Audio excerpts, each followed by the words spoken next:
and welcome to Creating an Intentional Business Life, the video series that I create for people to help you get that financial wealth and financial independence so you can just go off and just live the life you want. That's what I'm all about. So, I don't really talk about making 100 million or the $1 billion. I'm talking about that first 1, 2, 3, 4, 5 million. Really, once you get to your first 5 million, you're pretty well set. You're okay, and you can do the rest by yourself, basically, because you'll be in the right circle of people as well, and they'll just drag you along with them. So in my first video, we talked about the 3 circles, understanding exactly is what you want to, how much money you want to live off, making sure we get rid of that, the mortgage, and we're going to talk about that in a little bit more detail, and then how we train our brain to then create an income producing asset that'll replace that income so we don't have to earn it anymore, and then also then creating income producing assets that'll just make us rich and wealthy and we can have a great life.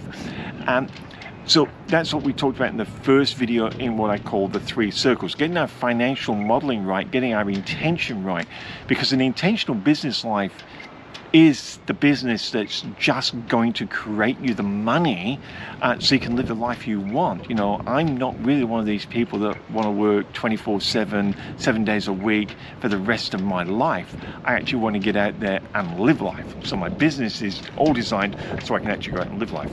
So how do we do that? How do we create this intentional business so it can help us along? The first thing is obviously to analyze, and it's called a triangle, and quite a few people either put it in a linear line. I like to put it in a triangle, and I've seen other people put it in triangles as well. And on one of the triangle corners, the first triangle corner, is to, what is going to be in high demand?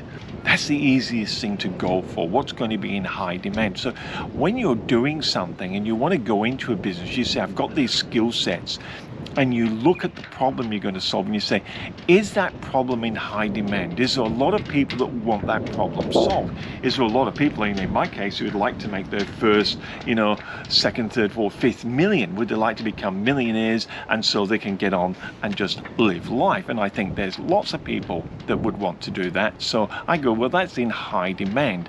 The second thing is, how can you articulate that really well to your marketplace so they actually understand that's what you're about?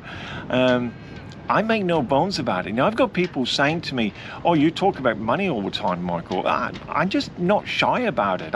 Yeah, that's all I want. I just want people to become multimillionaires, have 2, 3, 4, 5 million and get on and live their life. So I'm not really talking about 100 million or 1 billion. I talk at that level, and I make it pretty clear.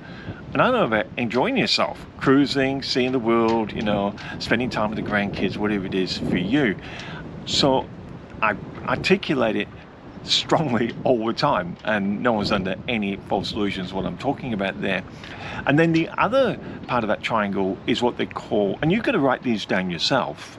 You've got to write down what it is, that problem you're going to solve, and ask yourself honestly, is it popular? Join networking groups, ask people, say to people, this is a problem that my business solves, and start gauging some reactions, and then start practicing articulating that. And that's why networking really comes in handy. It's kind of forcing yourself to get out there and market or test market what you're saying. And then the third aspect of that is your what I call your important relationships. Not just customers, but who are you associating with? Who are your mentors? Who are your suppliers? Who are your staff if you've got employees? Those important relationships that you're building around you that will help you get to where you want to get to. That is really, really critical, and it's about doing it your way, and enjoying it yourself your way. And I made some notes here because one of the things, and you hear me say it as well, so I'm a little bit guilty of this, you shouldn't do the business that you just because you love it. If you love something, that's a hobby. You should do something that the market loves, that's a business. And that's not quite true. What I'm really trying to say there is, yes, you can love what you do. Look, I love business, but you could be doing something and say, I'd love to make a business out of this. But if you just do it purely out of love, it's never going to be a business. It's always going to be a hobby. So what I am saying is, it's not saying you don't do what you love. It's saying apply a business mindset to what you love. This is where the differences really do come in. So by applying a business mindset to things, being able to articulate the number one benefit that thing you love doing will deliver to other people, being able to articulate, how many customers it will take, how much you're going to charge for this service, etc., etc. Apply a business mindset. Start doing the prospecting or lead generation, your conversion rates, and how you're asking for your referrals. You're setting your referral base up right at the front. Who you're starting to associate with, how you're charging your prices, and how you're starting to go increase your prices as your business grows.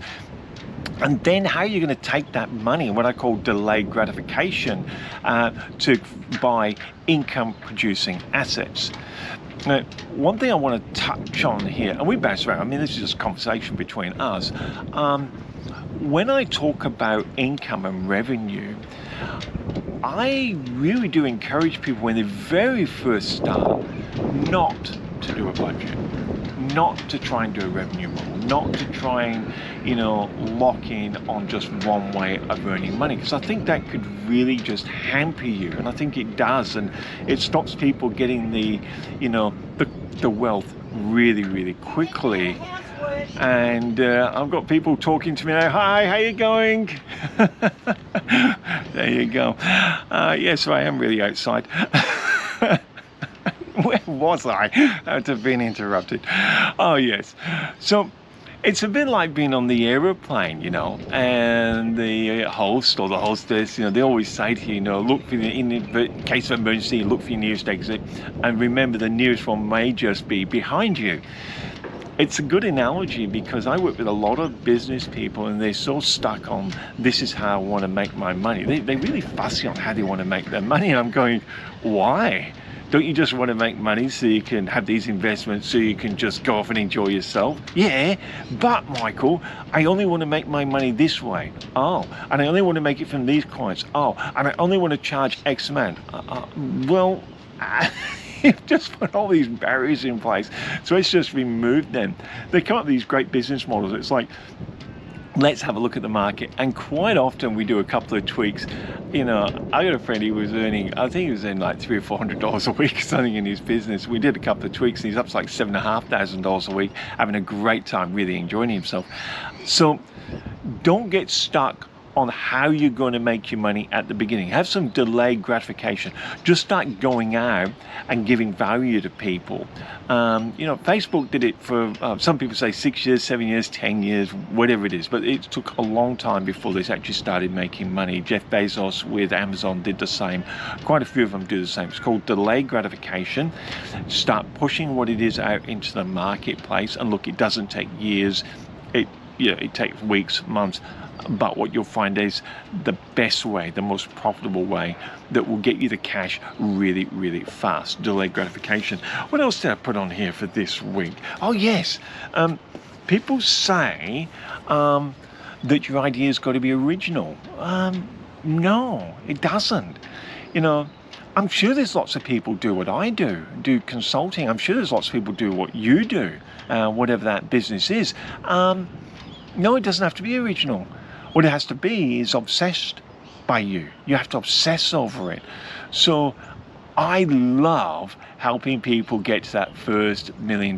When you get someone and they say, I've actually got $1 million in the bank, or I've got $1 million worth of property and I own the whole lot.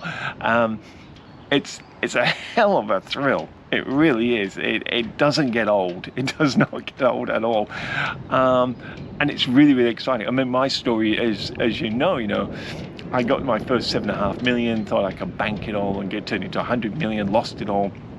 And then what happened for me, because you know how to make it back, you know how to make it quickly. And it's not pleasant, I'm not going to say that, but it was not hard. And I remember it was a few months after the big court case had finished and we got the $500,000 block of land, I think. I'd paid cash for it. And people started coming around, oh my goodness, how'd you do that? I've still got a mortgage. And that's how it began for me. And by helping those people get their houses paid off, by helping people buy investment properties, by helping them make a ton of money in their businesses, It doesn't get old, guys. I absolutely love it and I obsess over it. So whatever it is you're doing, that's my advice. It doesn't have to be original. It just has to be something that you obsess over, you love, and it just doesn't get old for you either. Not forgetting the goal is for you to go and have a great life. So that is one of the notes I just wanted to put on there. One of the things I think can come around as well is finding people who can help. I've just made some notes here so I don't forget. Finding people who can help you with your business. Now, that could be a business partner, that could be a joint venturing with a like-minded business. Say you're in marketing, teaming up with a graphic designer. It could be as simple as getting a great mentor that you just ring up and speak to once a month. You know, that's what I do with my clients. They just ring me up and we just talk for once a month, but we get some real strategy and real focus, and that's what we do. So it's just finding that right business partner that can help you get the money. So whether that's going to be a joint venture with someone, whether that's going to be a like-minded business that you share, you know, referrals and customer bases with, whether it's joining that local networking group so you can get business from there, that tends to be more of a friendship thing, or getting a great mentor whose only goal is to see you succeed. That's what I would do. Hope you got something out of this conversation. I look forward to bringing you the next conversation, and we will definitely get out. It's been raining for a little while, so it took me a bit to get this one done. You know, I hate offices, I hate studios, I spent my whole life in them. So I love coming down here, and why wouldn't I? It absolutely looks fantastic, doesn't it, guys? But let me show you this other way around here. Hope you can see it and the sun doesn't affect us too much. You see all the yachts and the boats. Oh, my harbour, absolutely love it.